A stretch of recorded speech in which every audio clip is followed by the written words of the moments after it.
और मैं जल्दी से 3 रीजन्स की बात करूंगी, बहुत ही जल्दी, क्योंकि बार बार जब ये बात उठती है। अभी मैं कहीं गई थी जहां एक्चुअली त्रिवेंद्रम गई थी, जहां एक साइंस स्टूडेंट ने मुझसे कहा कि हमें कभी क्यों नहीं सिखाया गया कि कश्मीर का एक्सेशन कैसे हुआ हिंदुस्तान में। हमें स्कूल में ये क्यों नहीं सिखाते, क्यों यही सिखाते हैं कि Kashmir is an integral part of India. तो सवाल बहुत ही गंभीर है और एक्चुअली ज्यादा लोग इतिहास नहीं जानते। सीएचएस के टीचर यहाँ मौजूद हैं और सीएचएस के स्टूडेंट्स यहाँ मौजूद हैं। आप जानते हैं क्यों सीएचएस पे और इतिहास पे इतना बड़ा हमला ये लोग करना चाहते हैं? क्योंकि इतिहास एक बार हम जान गए तो राष्ट्र के सारे रहस्य खुल जाएंगे, राष्ट्रवाद का पोल खुल जाएगा। यही है प्रॉब्लम। तो अगर आप तो जब हम कहते हैं बार बार इंडिया इंडिया, 15 अगस्त 1947 में उस वक्त उस मोमेंट पे इंडिया जिसे हम कह रहे हैं उसके कई जगह ऐसे थे, कई रीजन्स ऐसे थे जिनकी अपने स्वायत्त इतिहास थे, completely autonomous of the nation state. वो सीधे ब्रिटिश गवर्नमेंट के, ब्रिटिश सरकार के साथ वो डील कर रहे थे, नेगोशिएट कर रहे थे और उनकी अपना इतिहास था। लेकिन इस सब को एक तरफ करके इंडियन स्टेट ने एक बड़ा स्टेप लिया कि ये सब हमारा है। अब मणिपुर को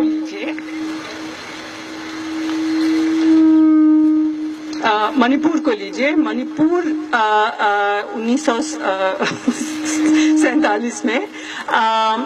1947 में sorry can you just keep those papers, thanks, एक इंडिपेंडेंट कॉन्स्टिट्यूशनल मोनार्की बनाया था, एक संवैधानिक राजशाही उन्होंने एस्टैब्लिश की थी with a democratically elected assembly. ये ब्रिटिश के साथ जो नेगोशिएशंस चले थे वो ये हुआ था बिल्कुल जनतांत्रिक तरीके से, कॉन्स्टिट्यूशनल मोनार्की, एक असेंबली जिसमें लोगों ने चुनाव लड़े लोग और वो मणिपुर एक कॉन्स्टिट्यूशनल मोनार्की बन गया था। लेकिन विद इन मंथ्स मणिपुर के राजा को यानी कि हेड ऑफ स्टेट को गिरफ्तार किया गया और मणिपुर को मर्जर के लिए जबरदस्ती उसको मर्ज किया गया इंडिया के साथ। नागालैंड को देखिए, हैदरी एग्रीमेंट था नागा नेशनल काउंसिल और ब्रिटिश गवर्नमेंट के बीच में, और नागालैंड को 10 साल का प्रोटेक्टेड स्टेटस दिया गया। उसके बाद उनको प्लेबिसाइट का हक दिया गया था, लेकिन ब्रिटिश के जाते ही इंडियन राष्ट्र राज्य ने नागा टेरिटरी को अपना डिक्लेयर किया और शायद सबसे पहला one of the first acts of the independent Indian government was to actually aerially bomb Nagaland. Kashmir की कहानी एक्चुअली यहाँ मुझे बताने की जरूरत नहीं है, आप सब जानते हैं कि जो प्लेबिसाइट जो प्रिंसिपल अपनाया गया बाकी किंगली स्टेट्स के लिए, जैसे जूनागढ़ को लीजिए, जूनागढ़ के रूलर मुसलमान थे, लोग हिंदू थे, वो चाहते थे कि वो पाकिस्तान के साथ जाए, लेकिन प्रिंसिपल ये दोहराया गया कि लोग क्या चाहते हैं, और लोगों ने चाहा क्योंकि हिंदू मेजॉरिटी था कि हिंदुस्तान के साथ रहेंगे, तो जूनागढ़ हिंदुस्तान में आ गया।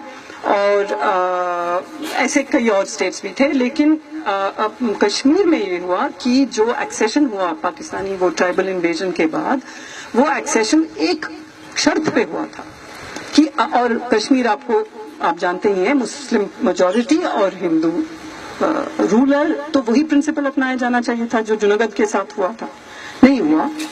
और एक्सेशन इस शर्त पे हुआ कि जब इन्वेजन खत्म हो जाएगा, जब सिचुएशन शांत हो जाएगी, तब प्लेबिसाइट होगा। तब से आज तक प्लेबिसाइट नहीं हुआ है, और हम सब जानते हैं कि दुनिया भर में ये माना जाता है कि India is illegally occupying Kashmir. Everybody accepts it. Let us go and invade the US, let us go and invade the European countries because we are a global super power and they are saying Kashmir is illegally occupied by India. ये क्यों है आप जानते हैं, text book आते हैं या time या न्यूज वीक आता है, उसमें जो मैप दिखाया जाता है उसमें हमेशा एक अलग तरह का मैप दिखाए, तो फिर उन कॉपीज को तभी बिल्कुल जलाया जाता है, सेंसर किया जाता है, हमारे पास आते ही नहीं है।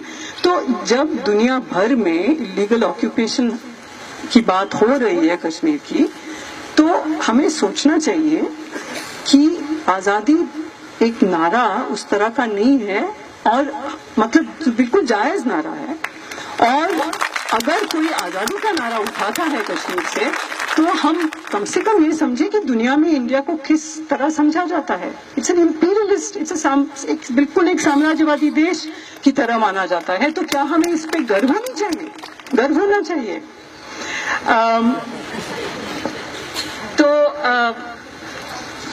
तो ये और हम जानते हैं कि जो जनतांत्रिक एस्पिरेशंस है लोगों के तरह तरह के, मतलब या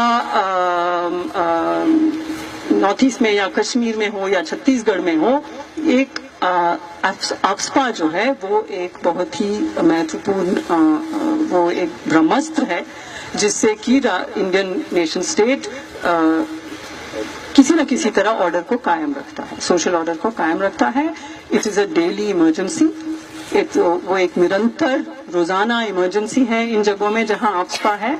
और क्योंकि हमारे नाम पे, यानी कि भारत के सिटीजन्स के नाम पे हमारे इलेक्टेड रिप्रेजेंटेटिव्स ये आफ्सपा चला रहे हैं, हम सब इसके इनजस्टिस में, इसके अन्याय में हम सब मौजूद हैं। हमारे नाम पे किया जा रहा है कि something like I don't know 30-40% of the country is under military rule.